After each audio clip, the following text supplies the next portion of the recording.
Hello! Dahil Pasko, tara rides patungong Tanay. Bigla ang plano lang pala tong rides na to dahil wala kaming maisip na pagpapasyalan kasama ang mga bata. Ayaw din namin sa malls, sa mga park kasi matik sobrang daming tao nun. This time, hindi pala kompleto ang tropa kasi si paring Kazu may pasok kaya hindi sila nakasamang magjowa. Yaan nyo, marami pa naman next time. After nga namin magpagas, may nakita akong pagkahaba-habang pila sa bahay ng mga Serafika. Nagbibigay siguro ng mga aguinaldo. Bye for now, Barangay Palingon. Alright, C6 na kami. Naisip namin na magpagawing taytay para mabilis ang biyahe. Nga pala si paring Ivan ang lead sa rides ngayon. Buti na lang talaga nakisama ang panahon sa amin. Tingnan nyo naman ang taas-taas ng araw, diba? Perfect mag-rides. Pagdating namin sa tulay na to, medyo traffic.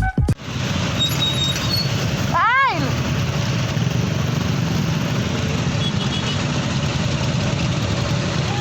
Marcy! Ivan! Hello, Taytay! Yes, Antipolo na rin sa wakas. By the way guys, ang target place namin today is Lambingan Hills. Located at Nares Street, Barangay Kayumbay, Tanay, Rizal. Just PM them to their Facebook page, Lambingan Hills Official for more info. Almost 2 hours pala ang biyahe from Manila. Sa mga oras na to, malapit-lapit na pala kami sa Maragacay Highway. Minsan talaga pag biglaan, solid eh.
Looban pala tong target place namin kaya kung mapapansin nyo maraming bahay at masikip ang daanan. Nung binabaybay na nga namin patungong Lambingan Hills, may rough road pala pero hindi naman siya ganong kalala tulad ng last na pinuntahan namin. Medyo makipot talaga ang daanan pero kayang-kaya naman ng mga kotse.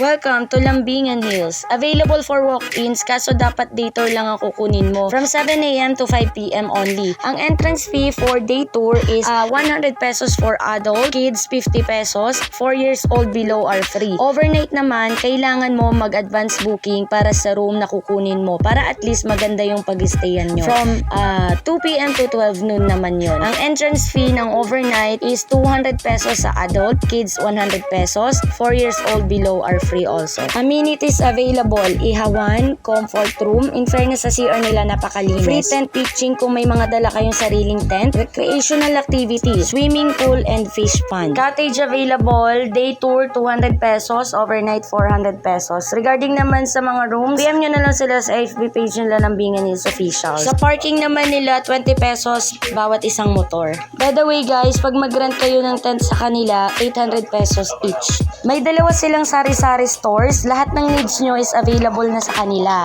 Pwede kayo magpaluto, available din ang silog meals, kape at wifi. Yes mga B, may piso wifi sila kaya goods na goods, malakas pa. Nga pala guys, pwede kayo magdala ng sariling pagkain kasi no corkage fee naman. Pwede din magdala ng alak para at least makatipid sa expenses, diba? Pag gusto nyo naman mag-swimming, magbabayad lang ulit kayo ng entrance fee, adult 100 pesos, kids 50 pesos. By the way guys, dun na mismo kayo magbabayad sa may pool area. Open ang pool from 6 AM to 10 PM only.